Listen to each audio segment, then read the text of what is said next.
The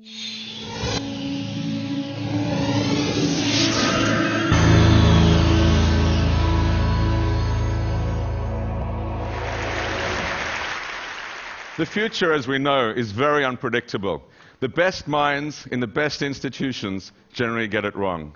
This is in technology, this is in the area of politics, where pundits, the CIA, MI6 always get it wrong, and it's clearly in the area of finance, where the institutions established to think about the future, the IMF, the BIS, the Financial Stability Forum, couldn't see what was coming. Over 20,000 economists whose job it is, competitive entry to get there, couldn't see what was happening. Globalization is getting more complex, and this change is getting more rapid. The future will be more unpredictable. Urbanization, integration, coming together leads to a new renaissance. It did this 1,000 years ago. The last 40 years have been extraordinary times. Life expectancy has gone up by about 25 years. It took from the Stone Age to achieve that. Income has gone up for the majority of the world's population, despite the population going up by about 2 billion people over this period. And illiteracy has gone down from a half to about a quarter of the people on Earth. A huge opportunity, unleashing of new potential for innovation, for development. But there's an underbelly. There are two Achilles heels of globalization. There's the Achilles heel of growing inequality, those that are left out, those that feel angry, those that are not participating. Globalization has not been inclusive. The second Achilles heel is complexity, a growing fragility, a growing brittleness. What happens in one place very quickly affects everything else. This is systemic risk, systemic shock.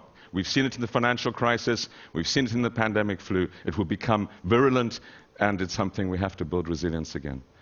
A lot of this is driven by what's happening on technology. There's been huge leaps. There will be a million-fold improvement in what you can get for the same price in computing by 2030. That's what the experience of the last 20 years has been. It will continue. Our computers, our systems will be as primitive as the Apollos are for today. Our mobile phones are more powerful than the total Apollo space engine. Our mobile phones are more powerful than some of the strongest computers of 20 years ago.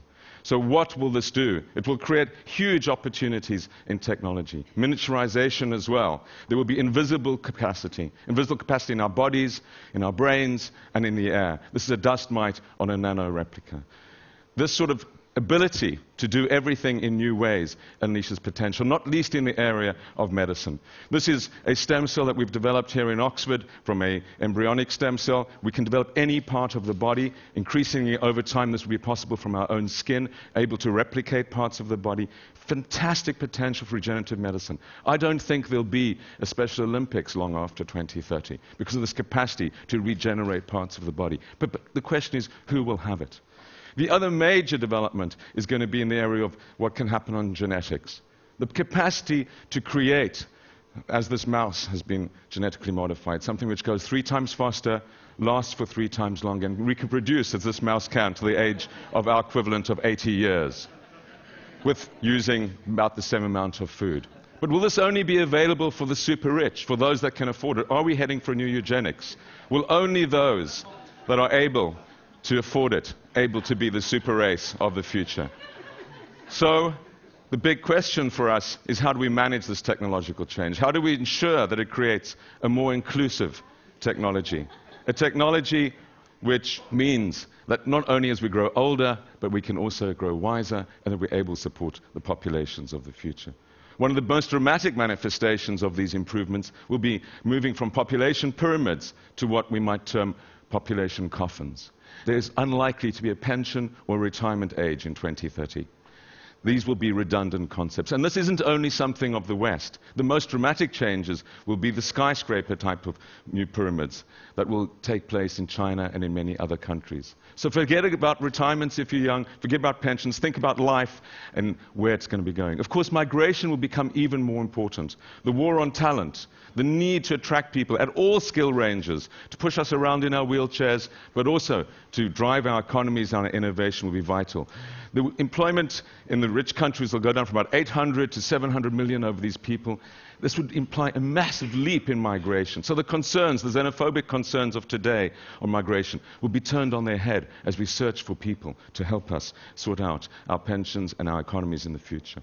And then the systemic risks. We understand that these will become much more virulent, that what we see today is this interweaving of societies, of systems, fastened by technologies and hastened by just-in-time management systems. Small levels of stock push resilience into other people's responsibility.